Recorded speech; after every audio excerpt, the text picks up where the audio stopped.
Hey, this is Russell, and I work at the video store, the place that we can all go to every week when it's movie night. On days like today, when the store is quiet, I get to watch movies and series and talk about them with my friends that work here. All right, let's do it. Let's open up the shop. Did you see that thing yesterday on the TV? It was ready, interesting!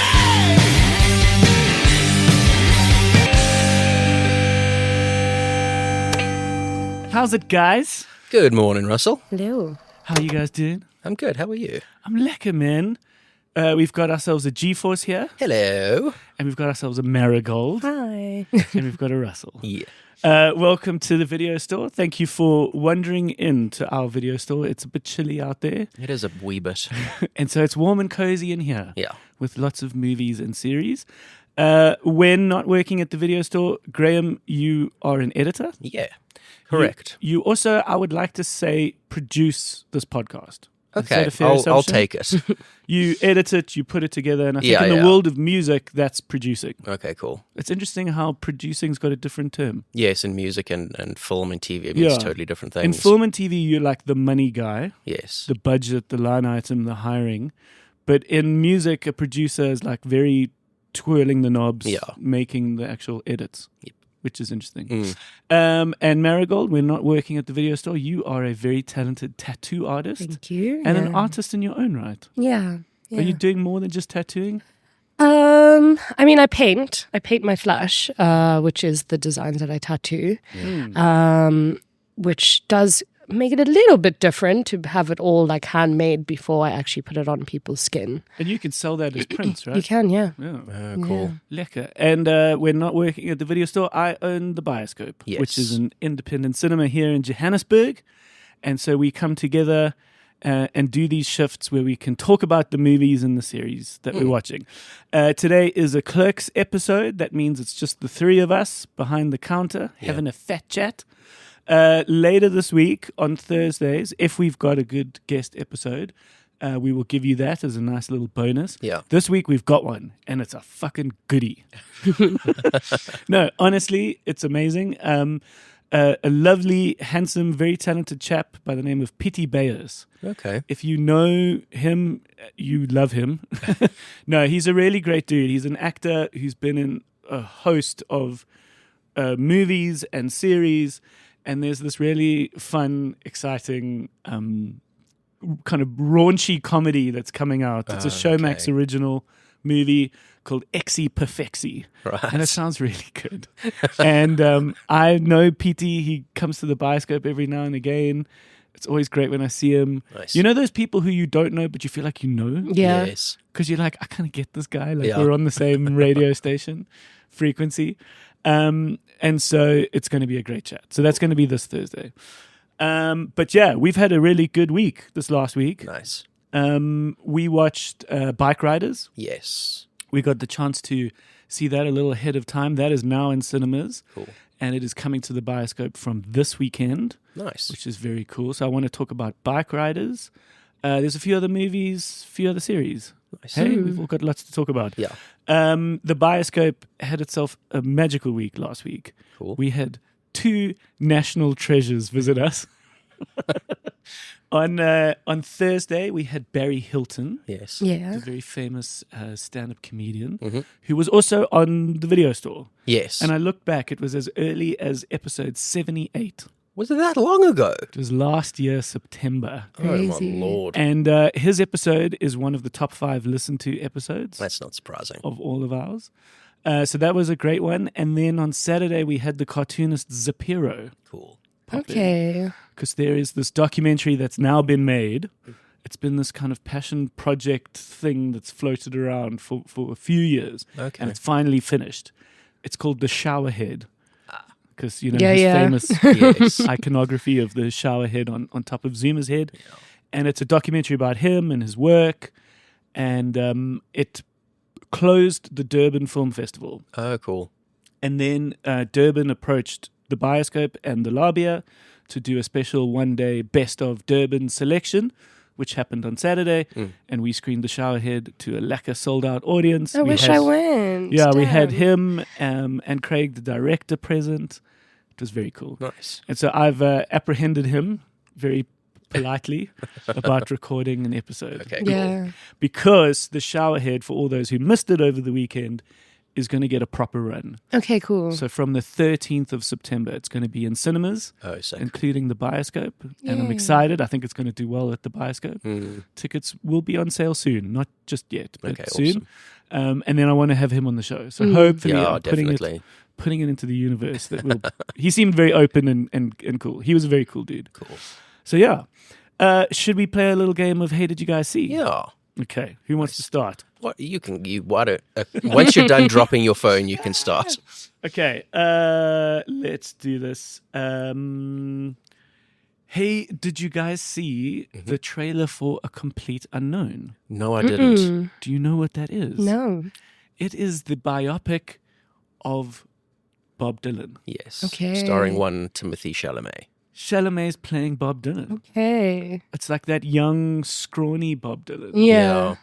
And no, not that he ever wasn't scrawny. It's not like there was the fat phase. But like a young, there was that very famous album cover of him like walking down the streets of New York with that sort of girl in his hand. And it feels like it's kind of that era, like early Dylan. And yeah, there've been lots of people taking photos of the behind the scenes, and Right. and it feels like all of a sudden we've got it. Cool. Well, at least the trailer. I think this has you realize that the trailer gets banged out long before the movie's finished. Yeah. But it looks and feels like it's completed. It's so strange. But apparently people work on films literally up until the last minute. Yeah. Remember I told you guys with Monkey Man earlier this year, Yes. we were meant to collect the films, and then they said, no, just a week delay in you collecting the film to ingest. It didn't delay the release date, but they were like, we wanted to make one more tweak, Right. and that's been done, and now it's been sent. Right. So it's like to the last minute. Well, I mean, on Lord of the Rings, on the third one, they were literally delivering the film while they were doing the red carpet. Really? It was That's literally down crazy. to like that, like last second. And that was probably a reel, hey? Yeah. Yeah, it would have been at that point in time. Maybe. Or it could have been digital. But yeah, that's wild. That's so wild. Yeah. But yeah, it looks cool.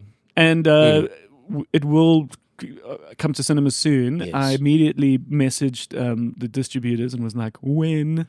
And they're like, no date just yet. Okay. But yeah, I'll let you know. Cool. Next one? Hey, did you guys see that SAG-AFTRA is on strike again? Oh, fuck. But this time with regards to video games. Oh, interesting. So they're specifically striking about AI use in video games. Okay. Because actors like a huge part of video games these days for voiceovers and even mocap and that sort of thing. So all of that stuff is now on hold until they're satisfied with them not making use of AI. Interesting. Yeah. Okay.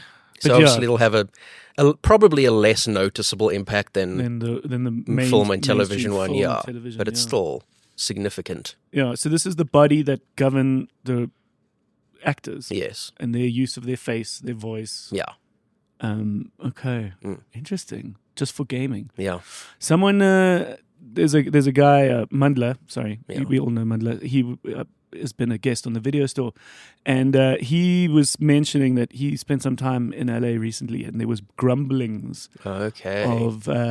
of the crew going on strike. Oh, right. You know, the gaffers, the sound guys, and things like Yes. that. I think, it's the way it works. I Yeah. mean, this is why we strike. It's to make change. Yep. It's often very needed. Yeah. And so hopefully these things are painless, as Yeah. painless as they can be, Mm. which is interesting. Yeah. Okay, cool. Marigold? Hey, did you guys see the Olympics? Did anyone watch the Olympics? I have been. I've been trying to watch what I can. I saw I missed the 100 meters, Okay. which is annoying because I've just recently watched Sprint on Netflix. Yeah. And so I wanted to watch this play That's what out. we spoke about Okay. last week. Yeah. Yeah. What have you enjoyed? I mean, there's also the whole thing with the Last Supper that's been going crazy on my yes. feed. Yeah. But I liked the shooting, and I'm not into shooting, but I just thought that the characters, well, not Yes. characters, I mean, they're real people, but just the the people, the contestants. Yeah. Yeah. Are you Would- talking specifically about the turkey guy? I'm talking about the Turkish guy and the lady that won Yeah. as well. Was she the cool Asian person that Yeah. looked like Korean something out woman. of she looked like something out of Ghost in the Shell. Yes. Yeah. Yeah. Both of them. That's just like also the contrast, you know, Yeah. hand in the pocket. It's a very underwhelming thing to like actually watch because Yeah. there's no like gunfire. There's no actual Because recoil. they use air pistols, I think. And is that the only version of shooting nowadays? I think there's a rifle one as well. The one where they like lie down with the rifles and shoot at 50 meter. Are they still doing that? I think with so. actual live bullets? I have no idea. Because that about is that. seemingly more fun. Yes. Mm. Watching the air rifles, Yeah. apart from the characters Yes. themselves, yeah. is a bit underwhelming because they Yeah. just sort of stand there and then you And- just see a dot. The dot, yeah. But yeah, he's an interesting dude, and Very interesting. and what a lovely like story. I just want to Yeah. see my dog. Like- Yeah, and it's apparently fake that when he got his medal, he said, "If you're watching this, I want my dog back." Oh, right. That reports came out that because I think what is definitely true is that he was ex-military, okay. so he does know how to shoot, Yeah. but then for the most part wasn't a professional shooter. Yeah. Got in a messy divorce, oh, okay. and then ended up taking up shooting and being very Okay. good at it. Yeah, he was like world champion. It's a few years ago. But then obviously what's taken the world by storm is that he just stands there with his hand in Yes, his pocket. it's With very like casual. not good, like everyone's wearing these cyborg masks and he's Yeah. just like He just chilling.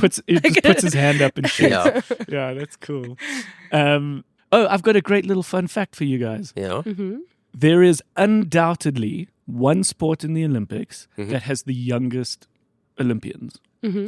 Clearly, like the 3 or 4 youngest, Skateboarding. it's skateboarding. Okay. And what do you think is then the sport that is undoubtedly the category for the oldest?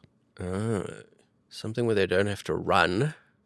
Is it something to do with swimming? Like Something to do with horses is one of the horse sports. Yeah, Like equestrian. okay. Equestrian. So here we go. In skateboarding, what do you think is the youngest skateboarder? Oh my lord. They get into it so young, probably teenager. I would So think. what's your stab? 16? Marigold? Yeah, around about 16. 11. Okay. The youngest Olympian this year is a skateboarder that is fucking 11. Crazy. And then what do you think is the Wild. oldest Olympian who's the equestrian? Equestrian. 63. Yeah. Really? It's about that. 63, 64. Okay. Amazing, eh? Yeah. Weren't Wild. they quite old people running though, this Olympics? Okay. feel. But I I know- mean, Like you maybe- can't I mean- you can't compete at 60. It's wild. Yeah. Yeah. But Usain Bolt kept running like way later than most people do. That guy Yeah. was still winning races when he Yeah. was significantly older than most other sprinters. Because he's a fucking god. Yeah. We had a friend who competed in the Olympics, Vinny, for BMXing. Yeah, BMX cool. riding. Oh, yeah. Oh, he's a tattoo artist Is as he well. there this year? He was there, yeah. Wow. Yeah. There was something cool. It could have been a publicity stunt that the bus broke down transporting the skateboarders. And so they all got out and skateboarded to the venue. Okay. It strikes me as like something too cool to be Yes. true. Yeah. Because then everyone then documented themselves like skateboarding down the street in Yeah. Paris. Cool. It's really great publicity. You can't believe anything these days. No. Because Yeah. 2 or 3 weeks ago, my Hey Did You Guys See about the serial killer that got caught watching Long Legs, apparently that was fake. Oh, Aw. boo. It's like, oh, Guys. they're doing it to like market Yes. and talk about the movie. Mm. But anyways, hey, did you guys see that Universe on Stage, which is our super successful show that's been born at the Bioscope? We had the 2 members of the show on the podcast recently, is doing a big, huge show venue. Oh, cool. They are performing at the Nelson Mandela Theatre, which is the one in Braamfontein, Yes. on the 13th and the 14th of September. Okay. Like 1,000-seater venues. I see. Okay. And I'm so proud of them because cool. literally from the beginning, the point was to take this show elsewhere. Yes. And we've done what's now 25 odd sold out shows. Shit. Amazing. These dudes like don't know what it's like to play in a venue that's not sold out. Oh, right. So of course it's the Bioscope, which is a small room. yes. But now they're ambitious, which Yeah. is great, and they deserve to be. They were always talking like a band, going like, "Oh, we must play more shows, bigger venues." yeah. And so they've booked it. They've gone on their own and like booked this theater themselves. Nice. So yeah, we'll put the tickets on sale. I mean, the tickets are on sale. We'll put the ticket link in the description. I'm so proud of them. And then I was very honored that they asked me to like introduce it. Oh, cool. Beautiful. So I'm gonna like do a little introduction on the night, and then host and like kind of facilitate a little chat with them afterwards. Yes. So yeah, 13th, 14th September. Cool. Okay. September's going to be a fun month. Yeah. Yeah, very fun. I must say, I'm stoked for August, September. Everything's feeling good. Nice. It's like we've got eat-alongs and we've got dumpling boxes and we've got knitting things that have I saw sold the out. knitting. Like, It's so sweet. so yeah, and like just little things like Beetlejuice is going to be interesting, and we're going to play the original Beetlejuice before. Oh, Oh, cool. yeah. So we're going to have lots of fun, man. Nice. It's going to be great. Anyone else? Hey, did you guys see? The tornadoes. Yeah. Oh, you want to do the tornado one? Let's do Okay. the tornadoes. Hey, did you hear that several weeks ago you made a factual error? What was it? Well, you commented on the fact that in Twisters, which I still haven't seen, but in Twisters, that there's just too many tornadoes. There can't be that many. So I looked it up. And on average, there are around 1,500 tornadoes in America every year, most of which happen in a period of about 2 months. I think May, June is their like crazy month. And there's like 1,500. yes, and there's like there's like 300 or 400 tornadoes in a month at like their peak. Okay. So if you divide that up over like 30 days, you're going to be Okay. getting I'm like lost. I'm Okay, lost. so What is sorry. going on? Okay, so in the in the 90s, there was a movie called Twister, Yeah. which was all about these tornado hunters and they climatologists, and it was a cool movie. yeah, It was I love it. people behind Jurassic Park and everything.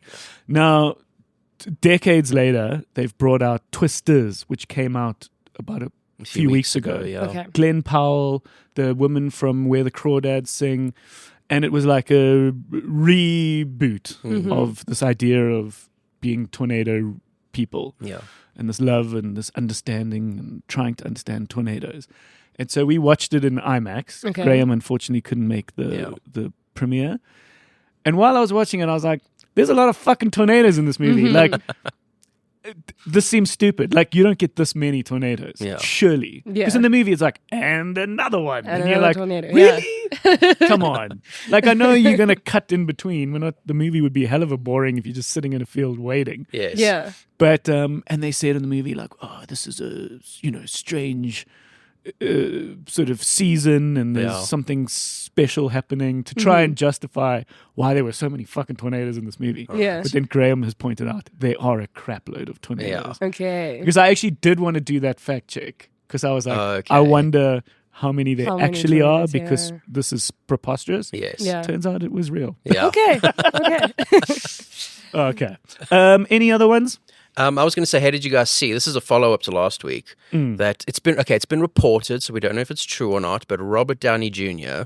has been paid $80 million for his return to the MCU, Okay. and then the Russo brothers between them are also being paid $80 million. That's $40 million apiece to direct the next 2 Avengers movies. He's getting as much as 80. 80, and that's just like the salary. I can guarantee you, he's still also going to get a percentage of the box office. Now, do you have any idea whether that could perhaps be the most anyone's ever been paid? It may very well be. I haven't actually looked into I that, but I can't think imagine anyone's been it's paid gotta be for a up there, role more yeah. than that. And I think people are like, okay, whatever, they're making a lot of money, but it seems to be rubbing people the wrong way because It's it was just too literally much. literally months ago, the studios were going, we don't have money to pay writers. Yeah. We don't have the money, and now between like 3 people, they're paying $160 million. It's a sort of silly number. Yeah. I think your average role, you get sort of 10, maybe 20. I mean, yeah, like big actors will be getting like 10 to 20. Like that's the guys like that's- Chris Hemsworth and those guys will Yeah, be the getting Brad the, Pitts of the world yeah. are sort of getting 10, 20 Yes. million. So 80 is ludicrous. It's insane. What do you fucking do with 80 million? Did you guys ever hear that James Cameron initially offered Matt Damon Yes. the lead in Avatar, Yeah. which he couldn't do at the time because he was doing the third Bourne movie. But that was worth 10% of the box office. He would have been a He would have billionaire. made like Yeah. something like $300-400 million off of that one Crazy. movie. Wild. Jesus. Yeah. Okay. Should we chat about movies? Yeah. Let's do it. Let's talk about Bikeriders. Yes. Which I think is a very interesting movie. Do you know about Bikeriders? Okay, so let me explain it to you, Marigold, because G-Force has watched it. Yeah. I think you would really, really love it. Okay. It's one of those movies where when I was watching it, I was like, I'm not entirely sure who the audience is. But then when you watch it, you're like, I think I know. It's quite hard to explain. But the film is set in the late 1960s, early 70s. And it is inspired by a book. Okay, this like photo book that this guy did. And it was published in 1968. A guy by the name of Danny Lyon published this book called The Bikeriders. And it was him following this motorcycle gang in Chicago in the late 1960s. Yeah. What these guys wear and how they look is so fucking cool that you can imagine why it was drawn to this guy. Yeah. And it feels like this movie is documenting the start of motorcycle culture. Like you get the feeling that this doesn't quite exist before. And so it starts, and it's about the characters. It's about the people in this particular gang. Okay. In the movie, they called the Vandals. Yeah. In this original book, the original gang was called the Outlaws, but it's like it's Chicago the same idea. Outlaws. He recorded video conversation. He recorded these sort of audio conversations with these characters, and so the Bikeriders movie is inspired by the pictures of this book. Yeah. And so the guy doing the recording is actually a character in the movie, which is quite cool. But he's a little side character. Your main characters are these three people. You got Benny, who is played by the guy who was Austin Elvis. Butler. Austin Butler, the handsome fucking Austin. The most beautiful man in the world. And and he's like even more beautiful in this when he's getting like beaten up and wearing his like denims. He marries this woman who's played by Jodie Comer, who is so good in this movie. She's great, I don't know dude. what else she's been in. She's in The Last Duel, Okay. which is a Ridley Scott film. She was in Free Guy, which is that Ryan Reynolds movie. Oh, she was in that, which was Yeah. like a bit of a fun comedy. Yes. So she's playing this like real like Midwestern Yeah. 1960s woman. The And movie she's- is big on accents. yeah, Big accents. and she is so good because she's Yeah. British, I think. Yeah, I think she's English. You would never have known. And Okay. she does this whole like kind of Chicago accent Yeah. and the way she talks like this. And I don't know how these guys go out and they just go out and they just want to, they just like on their motorcycles. But she does it so well. So she's actually our main character, so to Yeah. speak, and she falls in love with Benny. Who Benny doesn't say much. No. And he just holds court. And He this movie broods. and this movie's got this amazing ability to kind of dictate a tone and a pace. So it immediately slows down to the point where someone watching it, if it's kind of second screen watching, so if you're on your couch, Yeah. you might find it a bit boring. But when you're in the cinema and it holds your attention, it's beautiful because Yeah. you're like in this kind of slow. It's a vibe movie. It's a It's about vibe it's about movie. like the atmosphere of the film more than the story that it's telling. Exactly. That's why I've been talking about it for 5 minutes and I Yeah. haven't even given you plot. Yes. Yeah. Because it's about this gang, and Tom Hardy is the guy who starts the Vandals, and you see that the start of this gang is all about manhood and guys coming together and finding a place to be together, finding a brotherhood. Yeah. And that part is relatively wholesome, how they're like sticking up for each other, forming this gang and the sort of good intentions. Yeah, because early on they're more of like they refer to themselves as a biker club. They're not really Yeah. a gang yet. And then over the course of the movie, it's really about how this gang gets out of hand, Yeah. Okay. where more and more people want to be a part of it, and chapters open up, and the quest to sort of for dominance, like out in nature, it's like one lion wants to take the territory of another, they just fucking go for it, Yeah. and whoever wins like now gets that territory. Yeah. And it's wild how like it can be the same with humans, where a Yes. guy would be like, I want to challenge you. And Yeah. Tom Hardy is like, guns or knives. Like, Yeah. let's fucking do this. And he's got to assert his dominance. He also then starts recognizing when he wants to get out, and how he's going to kind of pass the power or shift the power. And really what it comes down to is this relationship between Austin Butler and Jodie Comer, where, you know, he's this kind of wild cat that she wishes she could tame. She sort of naively thinks she could domesticate. But he's this wild dude. I mean, he wants to be in this biking gang. He understands the colors, which is, you know, the name Vandals on his jacket, and what that means if he's in the wrong bar, and like. But it's beautiful movie. Yeah, I enjoyed it a lot. So, like, someone who can appreciate that vibe. What did you say? Like tone. Yeah, it's about like the atmosphere and like the whole the feel of the film. Yeah, so it's not like the period and like it's like capturing this little moment in time when the bike culture was really growing. Yeah, and I think it's so cool that something like that you look at the clothes now and you're like, that's what people are wearing now. Literally, or kind of have always been wearing, but that was the first time, and that felt very authentic and beautiful and just admiring the acting. You know, it's relatively violent, but you know, there's like quite a lot. But what's really great about it is it's one of those movies where like when a gunshot goes off, you feel it. Yeah. You know, sometimes it's just senseless, and there's just so many gunshots and so many firing and so many this. You know, like I love Deadpool and Wolverine, but it's like it's one of those where the action just doesn't penetrate the same. Washes like, over you. Washes over you. Yeah. But when like a knife comes out or when a gun comes out in the Bikeriders, you feel it. Yeah. So yeah, it was lovely. Yes. Awesome. So yeah, we're going to do some screenings of it. I hope it finds its audience. Yeah. We've got a really great dude, Tando, who is kind of 44 Stanley adjacent. He's a big part of this Ifuku, which is a store here in 44 Stanley that sells really good denim. And he's been a dude who just like loves denim and denim culture. Cool. We've hosted screenings at the Bioscope about Japanese denim, these documentaries. Oh. So he says, "Are you screening Bikeriders?" And I'm like, "Yeah." He's like, Cool. "Okay, let's have a day where people wear like denim and come to the Bioscope." And I was like, "Fuck yeah!" That sounds Yes. cool. So that's going to happen. I'll be there. Okay, nice. Yeah, we're actually aiming in the week that this episode's coming out. We're aiming for it to be on the Saturday screening. Okay, right. This coming Saturday. Cool. So it'll be fun. It's Yeah. lovely. Should we move on?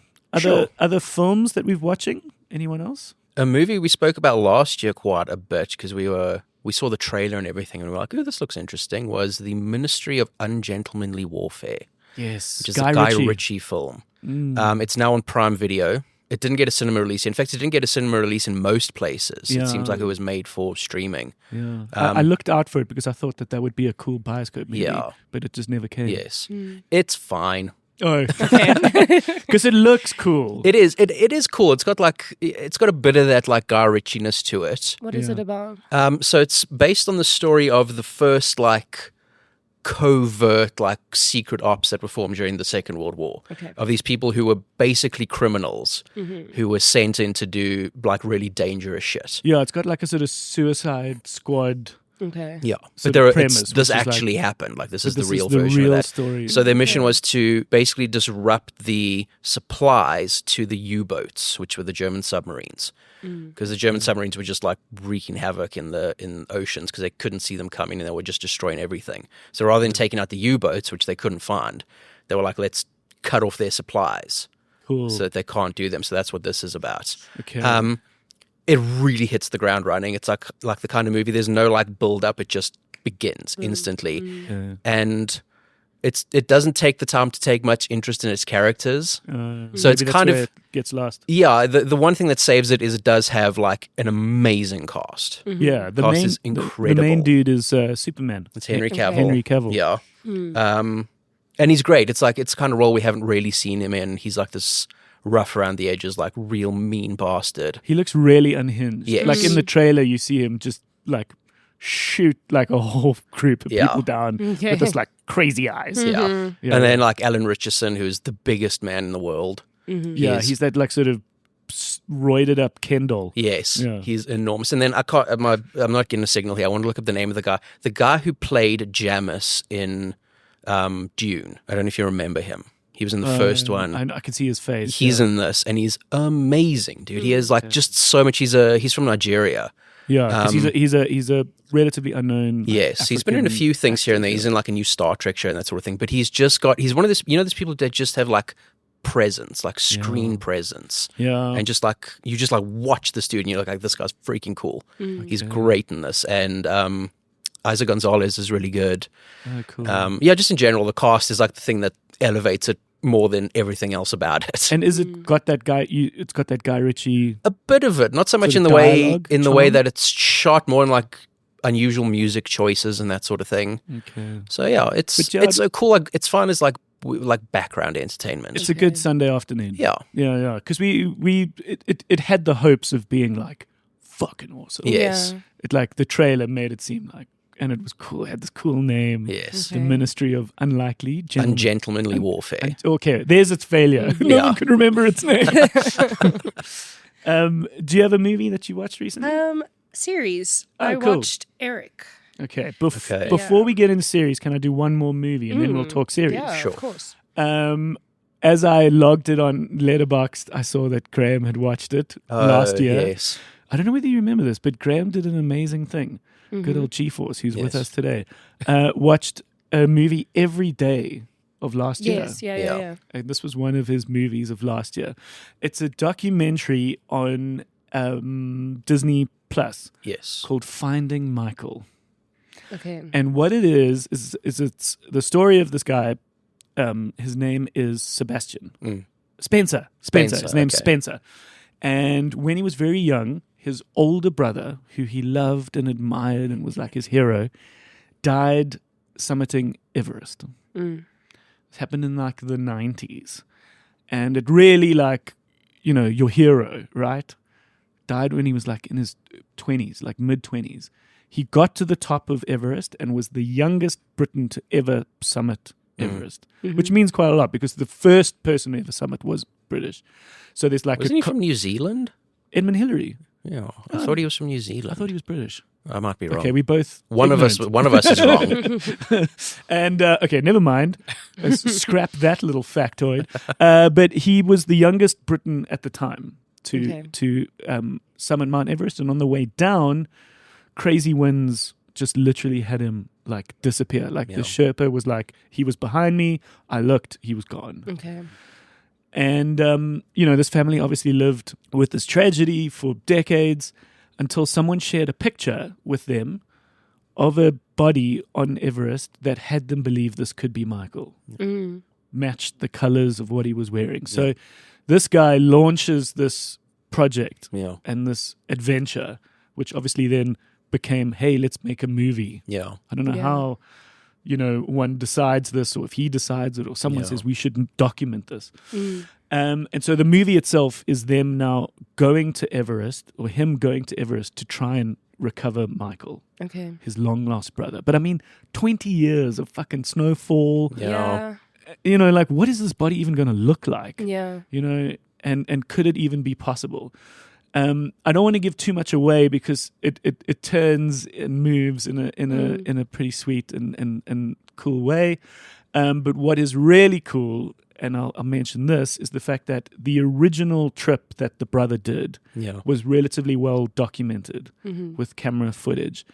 And those feels you get at the end of a biopic when you see the real people and the real moments? And that usually comes right at the end. Yeah. And that kind of maybe like you well up because you're like, oh, that's the real one. Yes. And there was a lovely moment in Queen of Katwe, which was that beautiful Lupita Nyong'o chess film. Yes. Where it was relatively recent enough that all those people still live today in Uganda. And there's a moment where the Hollywood star or the big actor of the movie then meets the original person in real life, and they hug, and you're like, cool. oh my god. So those feels happen quite quickly in the movie, where the brother like crosses a particular bridge on his way to base camp, and then it cuts to the original brother or the older brother and his footage from the 90s crossing the same bridge. And so like immediately you're like, oh, this is well crafted because you can feel this, he's going on this journey to kind of really understand what his brother did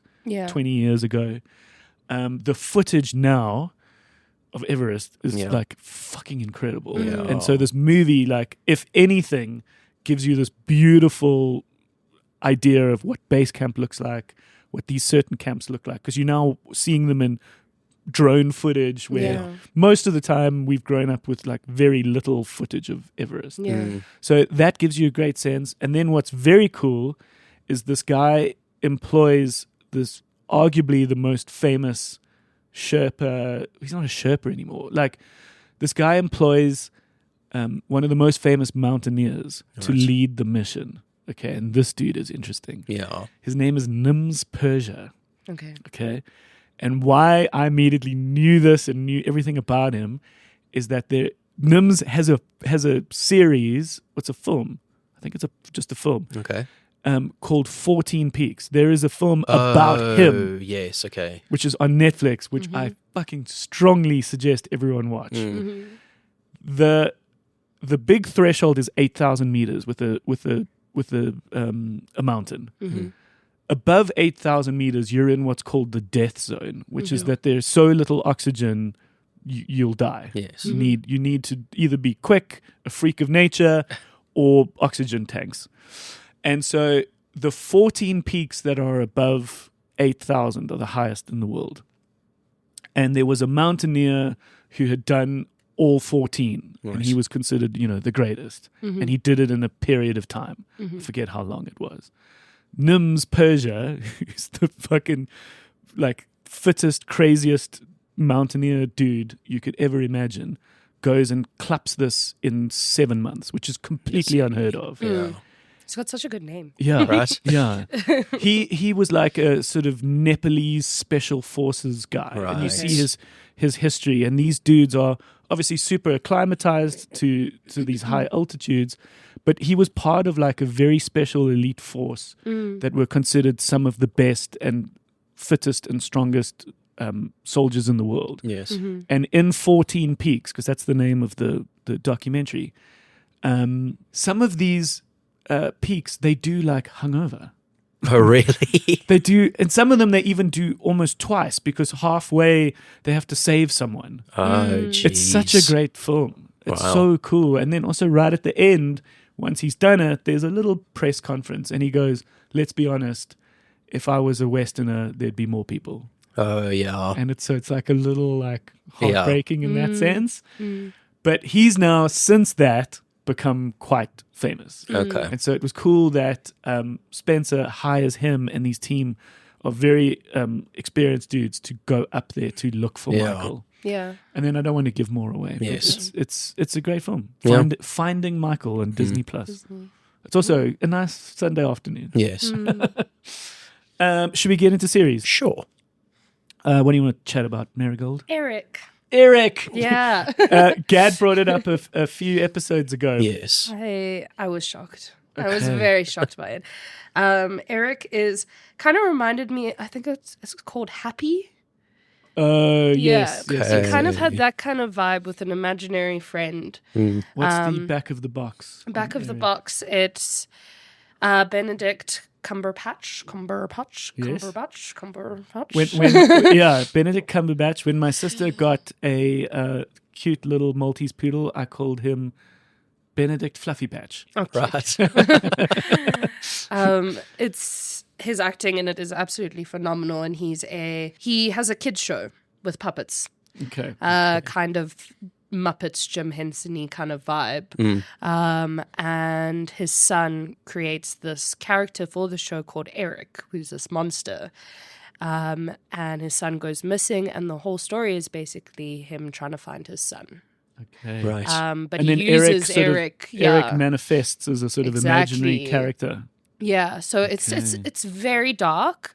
Right. I kind of found that that maybe it wasn't like the whole show isn't really about Eric and Benedict's character being the main person in the story. I kind of felt like the detective. It's more of his story. Okay. Interesting. I think they could have also maybe had 2 seasons because there's a whole other story that goes on in it. Right. And then kind of drifts away from this missing kid. Very cool, tackles a lot of like social issues, and it was brilliant. But I also kind of felt like there was this divide in between the stories. Right. Okay. Really, really good. It's a limited series, hey? It's a So limited there's- series, There's yeah. what? How many episodes? 8. 8. Yeah. Lovely. And it's on Netflix. It's on Netflix. Right. Yeah. Okay. I Were there a couple of the boring episodes? We've spoken about how sometimes limited series could be one or two less. Yes. Yeah, so that's when I think having that divide in between stories, it wasn't really. I don't want to say it wasn't necessary because I did enjoy it, but I had a few moments where I was like, okay, but whose story is this? Right. You know? And did it seem like it was a fight between those? Kind of. I mean, the detective's other story has nothing to do with the missing boy. You know? Yeah. It just starts this whole other narrative, which I don't mind because also the acting, I can't remember the actor's name, but the detective's acting is phenomenal. Right. It's beautiful. So he could perhaps get a show on his He own. could get his own show, yeah. Okay. Cool. I've was been very, very wanting to good. watch it. It looks really It's interesting. brutal. It's very gnarly. One of the last episodes or so, I was watching it at night and I was like, okay, cool. Now I'm not going to be able to sleep. I'm a little bit traumatized. Can I give you guys a fun fact about Benedict Cumberbatch, South yeah. Africa, and a lot of trauma? Oh, yes. I know the story. Tell me. He was shooting something in the early phase of his career. I think this was pre all the famous stuff. Yeah, pre-Marvel and everything. And he was shooting something in South Africa and was advised to not do a certain trip at night along this certain stretch of road. Didn't listen or thought it was fine. Where was it? I want to say like some backward part of South Africa. I don't know, I'm like not a sure. Rustenburgy, Hoedspruit kind of Okay. fucking Yeah. middle of nowhere part of South Africa. And he got not just mugged, but he got like kind of kidnapped. Yeah.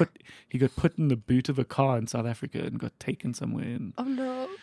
yeah, so his connection to South Africa is not too hot, Oh, shame. not too cool. But he didn't die Yeah. and went on to be very successful and celebrated. But yeah, South Africa didn't help him. Yes. It didn't help itself in terms of Yeah. its own tourism and branding, but We've had like it's a lesser known story, which Yeah. is perhaps good. with the tattoo convention, shame. Like when they did it in Joburg, same thing. Kind of people were like, "Don't walk around town in the middle of the night." And a few Right. international tattoo artists wanted to go like tagging or whatever, and then ended up getting arrested and then having to pay bribes. Jesus, no. I am waist deep in Presumed Innocent, Okay. which is the new, also limited series on Apple TV Plus with Jake Gyllenhaal. It is good. Okay. It's good. It's not a who done it. It's a did he do it? Love It's it. one of those. Love it. Okay. Jake Gyllenhaal is a big shot public prosecutor. You know, so these are the people who get assigned people that sort of need representation. They're in Chicago, and it's lovely. Him. It starts quite quickly that one of the people he works with, so another prosecutor, is found dead. Right. Tied up in this like horrible way. Kind of feels very similar to True Detective-y type of vibe, you know, like Okay. this kind of weird sort of way in which this woman's been killed. And you come to realize that she was more than just a colleague to him. He had an affair Right. with her. And so this woman is now dead. He is a known prosecutor. And all of a sudden it's uncovered that he was with her. They had a relationship. It unfolds that you realize like he didn't want this relationship to end. Even so much so that he was even there on the night that she was killed.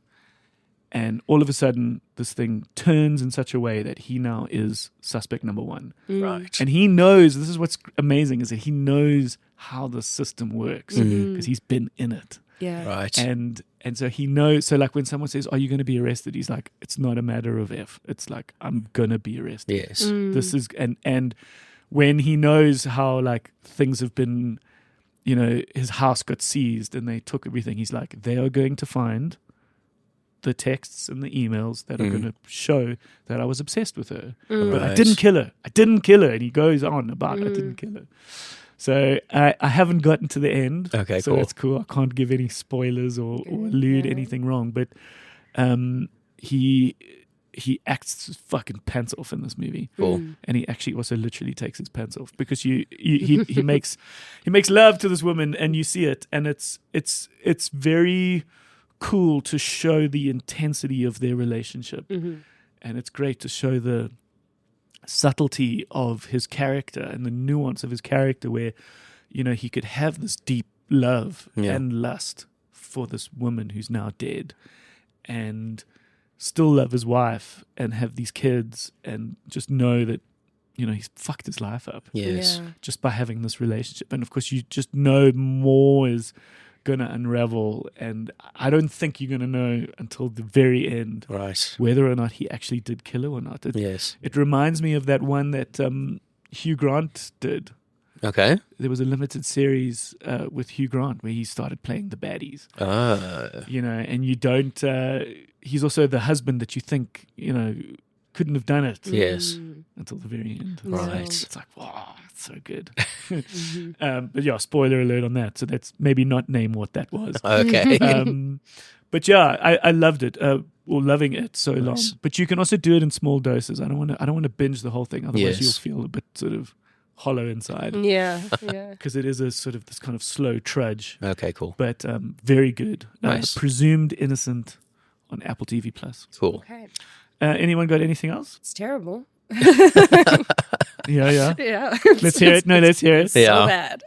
It is on Prime, and we have been with my best friend and I. Plus, my boyfriend refuses to watch it with me, but Seth and I Good old love Seth, to binge Seth. this. And it is Flavor of Love. Okay. Yeah. Sounds like a cool, trashy dating show. What is Flavor it? Flavs. Oh, Flavor Flav. It's a dating show. The rapper from the 90s that wore like a big clock around his neck. Yep.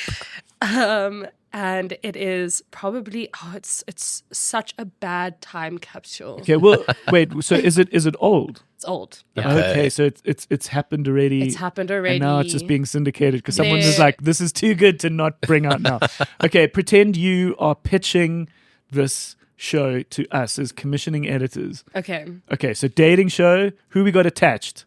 Flavor Flav. We've got Flavor Flav. Cool. We love him. He's We a are- charismatic. We're at his mansion, Okay. and there are a bunch of ladies Okay. competing for his love. For his love. For his love. Ah, it's a dating show with just him. Wow. Just him. Okay, so you clearly work for Flavor Flav, who's like, how do I get more women in my life? Yes. Okay. Flavor Flav might be a little bit illiterate because he can't actually spell or remember anyone's names. So he's given them all nicknames like Oh my Big lord. Tits, but it's like BEEGTITZ. Oh, big tits. Big tits. So he's There's- really so I think what you're trying to say is he's really giving a lot of respect. Yeah, a lot of and, respect to the and- woman. and sort of all-rounded Yeah, character yeah, to yeah. these women. Yes. So sorry, this is on Prime, hey? This is on Prime. Okay, I love how it's just made this like shitty reemergence. Okay. Yes. It's so bad. Okay. it's so good. Sorry, it's so and so, good. and so they all compete for his for his love. For his yeah. love. So in the later seasons, there's more than one? There's 3 seasons. So in the later Flavor seasons, Flav's like, who's laughing now, bitches? Yeah. I got 3 seasons of this show, so who's wrong here? he Yeah? like sleeps with a different one each night. There's like these competitions. He's like, I gotta make sure my woman knows how to cook, and they all have to like try cook him a meal. It sounds it sounds like he has devised his like dream show. Yes. It's so good, but so bad. It's like, what am I going to do this year? Okay, let's have a whole bunch of women compete for my love. yeah. Okay. Yeah, so that's what That's something else lovely. I've been goodness. watching. But you know what? That's great, and I want the video store to be about these shows too. Yes. This reminds me of talking about like Flavor Flav creating his dream show. There's 2 shows as well. Oh, There's there was a another spin-off. one. There's another one. Actually, I think that one came first, and it's like Flavor's Strange Love or something like that. I don't know what it's about. Okay, I'll let you guys know. You'll dive into it. Yeah. The comedian Louis C.K. gave an interesting spin on Good Will Hunting. Okay. Which he's like, don't forget that Matt Damon wrote that Yes. movie with Ben Affleck. So then he pretends to sort of put his hands out on like a keyboard, like he's typing, and he's like, he's a bad boy, but he's really smart, and he gets the chicks, but but he doesn't want to be a super successful, smart guy, but he is, and it's like it just changes the way you see a film like Good Will Hunting. He's a bad boy, but he's really clever. So it's like Flavor Flav going like, yeah, this is my way to get women. Klaus had a funny point of view. He was like, I feel like Flavor Flav is like, he made like a deal with the devil that he'll be sent to hell if he can't always tell the time, because his house is just like covered in clocks and he's always got the clocks. No, but so he has this deal that if he doesn't know what time it is, he'll just go straight to hell. That sounds on point. And some of those clocks that he's worn around his neck were like comically big. Yes. Yeah, they were like huge. and some of them even looked like the clocks you have in like your kitchen. Yeah. So it was so silly. I remember hearing a story about when Nirvana were nominated for some MTV Movie Awards, or not Movie Awards, MTV Awards. Yeah. In classic Nirvana style. It's so cool when you look back on history and you're like, these guys were always cool. Yeah. They sent a Michael Jackson impersonator to accept the award on their behalf. Right. They didn't go to Nirvana was too cool for, the MTV Awards. And apparently Flavor Flav confused him as actual Michael. Oh my goodness. And apparently went up to him and was like, yo, Michael. It's like an impersonator. But speaking of sort of dodgy people in the entertainment industry, I finished Dirty Pop.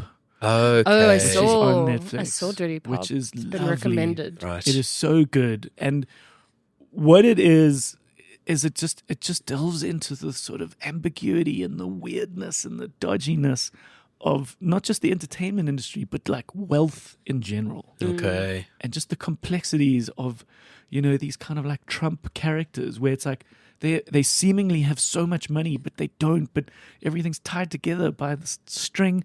So Dirty Pop is all about a guy called Lou Pearlman. Yeah. He was a very interesting character. He's this tubby, very unattractive man who, out of Orlando, creates boy bands. Right. Okay, so he somehow goes into this business, picks these guys and puts lots of money into it. He creates the Backstreet Boys, Yeah.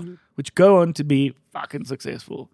A lot of it had to do with this guy, Lou Pearlman, who had, these like weird, ambiguous companies.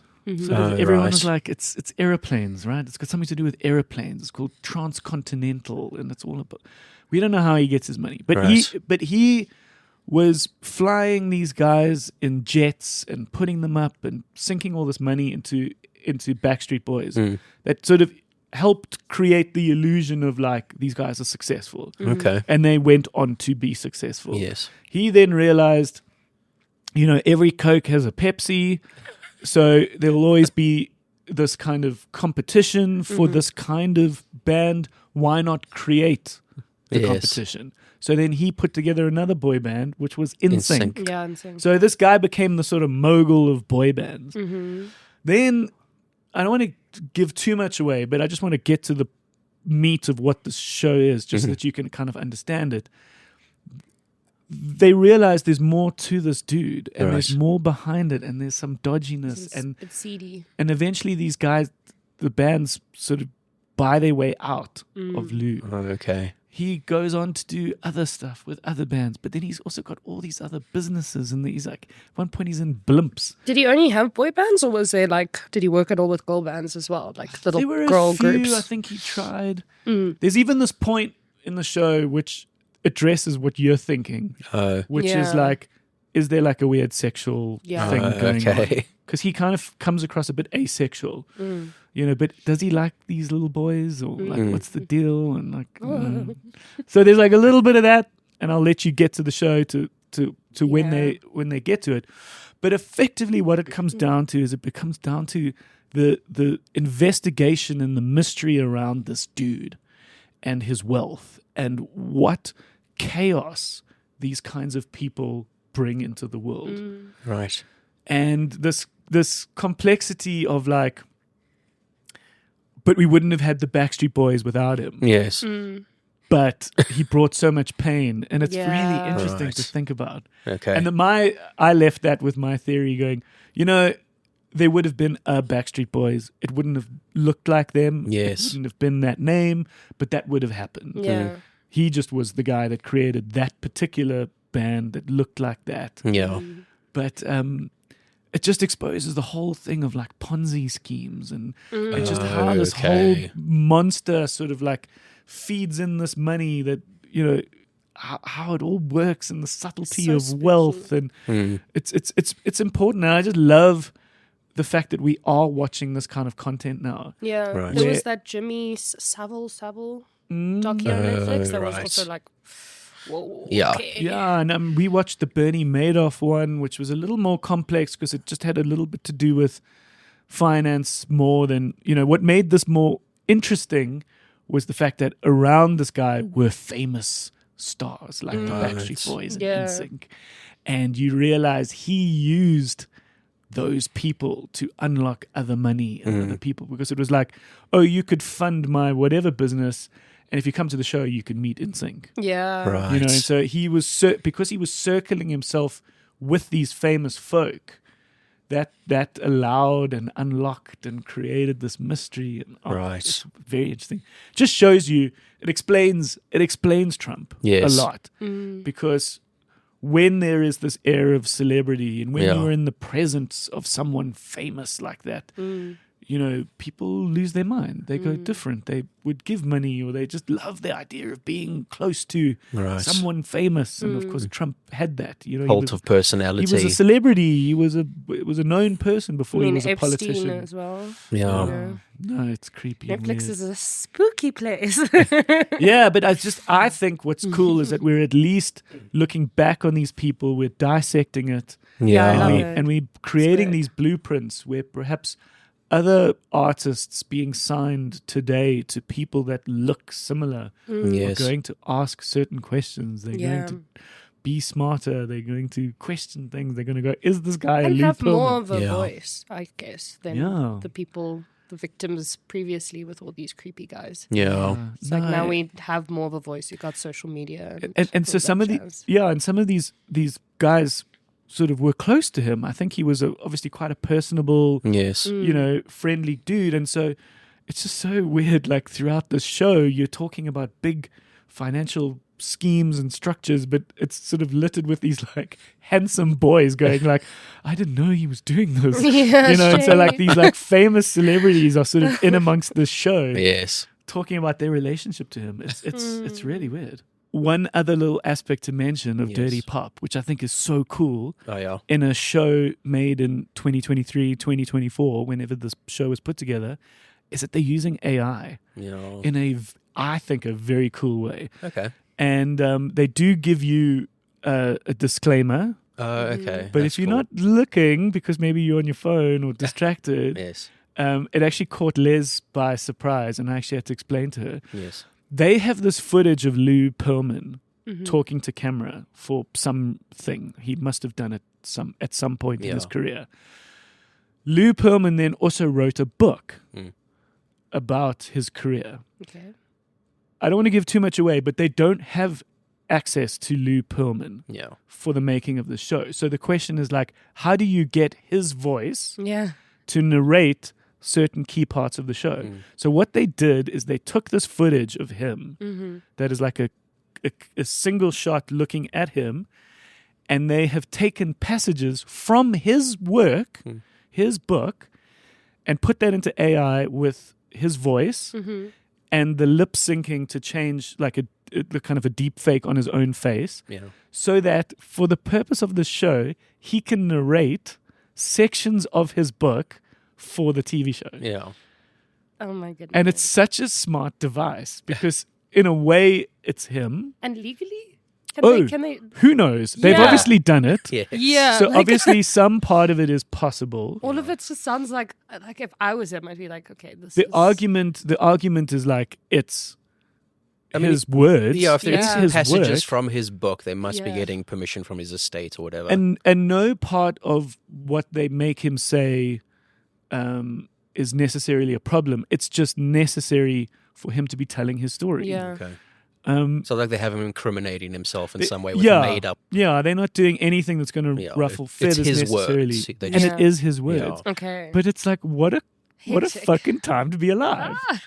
But yeah, I'm glad I saw it. And of Yes. course, one special little mention, which Yeah. we mentioned before, is that our friend Andrew Orkin, Oh yes. who was episode 91 on the video store, is a person who does scores Yeah. for Okay. film and TV. Sick.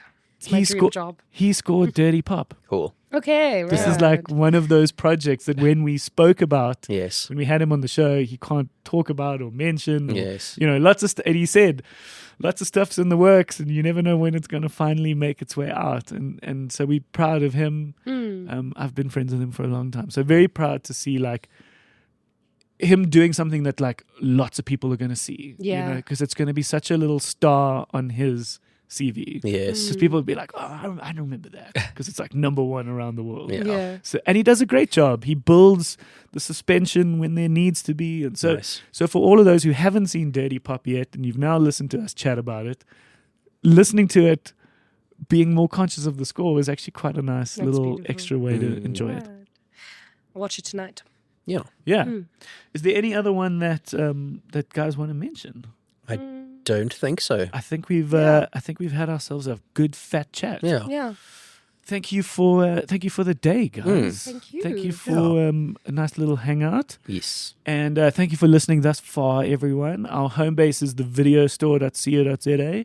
We've got links to all the social media, and in that capacity, please give us suggestions Yeah. on what you can what we can watch. You can do it as a return. You can say, "Hi, I'm returning," Yes. and you can tell us about a show or a movie that you've watched, or if you've got some interesting news or fact or gossip, you can post in comments or on our Facebook group.